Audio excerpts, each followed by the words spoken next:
एक सूरज नाम का लड़का था जो रीमा से बहुत प्यार करता था। वह उस रीमा के लिए कुछ भी कर सकता था, पर दिक्कत यह थी कि सूरज गरीब घर से था जबकि रीमा बहुत अमीर घर से थी।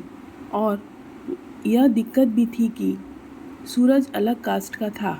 इस वजह से दोनों के प्यार में बहुत कठिनाइयाँ थी। सूरज रीमा से अक्सर पूछता था, क्या तुम मुझसे शादी करोगी? रीमा जवाब देती है, हाँ, मैं तुमसे ही शादी करना चाहती हूँ, पर मेरे घर वाले राजी नहीं होंगे और मैं भागकर शादी नहीं कर सकती हूँ। यह समाज बहुत बुरा है, हमें जीने नहीं देगा। और सूरज उससे कहता है, ठीक है, जब मैं अपने पैरों पर खड़े हो जाऊंगा तो तुम्हारे पापा के पास तुम्हारे हाथ मांग लूँगा। रीमा हंसकर कहती है, शादी में क्या रखा है कि शादी के बाद मेरे दिल में तुम्हारे प्यार कम हो जाएगा।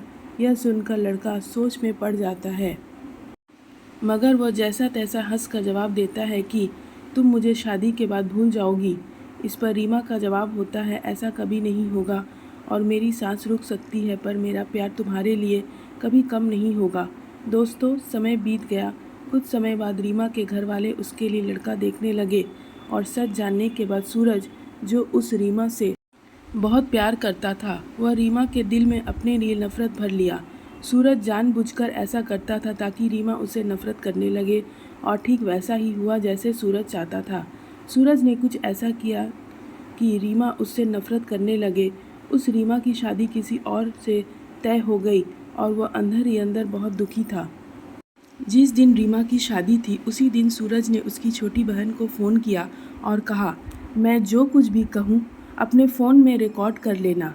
जब तुम्हारी बड़ी बहन आए तो उसे यह रिकॉर्डिंग सुना देना। रीमा की शादी हो गई और वह शादी के 2 दिन बाद अपने घर आई। उसकी छोटी बहन कहती है, दीदी आपको कुछ सुनाना है। उसकी बड़ी बहन हंस कर कहती, क्या है, चल जल्दी सुना। जैसे ही वह फ़ोन चलाती है उसमें रोने की आवाज़ आती है। वह अपनी बहन से कहती है, यह आवाज़ तो सूरज की लग रही है ना? छोटी बहन कहती है, दीदी जिस दिन आपकी शादी थी उसी दिन सूरज का फ़ोन आया था, वह बहुत रो रहा था। आप खुद ही सुन लीजिए वह क्या कह रहा था। फ़ोन की रिकॉर्डिंग चलने पर सूरज रो रो कर कह रहा था, रीमा मैं तुमसे बहुत प्यार करता हूँ और अपने जीते जी तुम्हारी शादी किसी और के साथ होते हुए नहीं देख सकता हूँ, क्योंकि मैंने तुमसे बहुत प्यार किया है और मैं बस यही चाहता हूँ कि तुम अपनी ज़िंदगी में आगे बढ़ो और खुश रहो। मैं तुम्हें कभी भुला नहीं सकता। मेरी जान इतनी कहकर फ़ोन काट देता है। सूरज की यह बातें सुनकर वह बहुत रोती है और अपनी बहन पर चिल्लाती है, तुमने मुझे उस दिन क्यों नहीं बताया जब उसका फ़ोन आया था? छोटी बहन जवाब देती है, मैं क्या करती दीदी, मैं तो कसमों के धागे में बंधी थी। मैं भी क्या कर सकती थी। वह अपनी बहन को उसी नंबर पर फ़ोन लगाने को कहती है जैसे रीमा के पति ने फ़ोन किया। छोटी बहन बोलती है, दीदी, परंतु वो छोटी बहन को बहुत गुस्से में डांट देती है और गुस्से में कहती है, चल सूरज को फ़ोन लगा। और वह जल्दी से फ़ोन लगाती है, रिंग होती है और दूसरी तरफ फ़ोन उठाता है और उधर से आवाज़ आती है, हेलो हेलो आंटी जी, सूरज कहाँ है? सूरज की माँ रोने लगती है और कहती है, बेटी सूरज इस दुनिया में नहीं रहा। वह चौंक जाती है और पूछती है, आंटी यह सब कैसे हुआ, कब हुआ?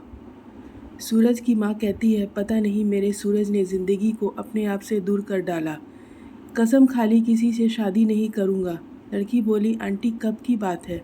सूरज की माँ ने कहा, 17 जुलाई को। यह सब सुनकर वह लड़की फ़ोन काट देती है। पता है दोस्तों, 17 जुलाई को क्या था? उसकी प्रेमिका रीमा की शादी थी।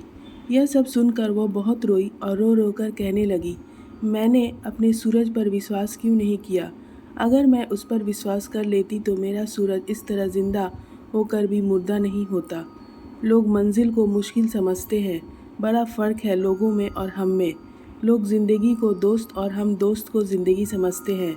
दोस्तों, विश्वास बहुत बड़ी चीज़ होती है।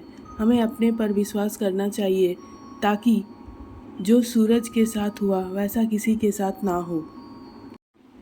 अगर प्यार करो तो निभाना भी चाहिए, क्योंकि प्यार तो एहसास है जिसे हम महसूस कर सकते हैं। अगर इस दुनिया में प्यार नहीं तो कुछ भी नहीं। प्यार अमीरी गरीबी देख के नहीं होती। प्यार तो कभी भी हो सकता है। इसलिए हमें अपने प्यार पर भरोसा होना चाहिए, क्योंकि सच्चा प्यार बहुत मुश्किल से मिलता है और आजकल लोग मजाक करते हैं।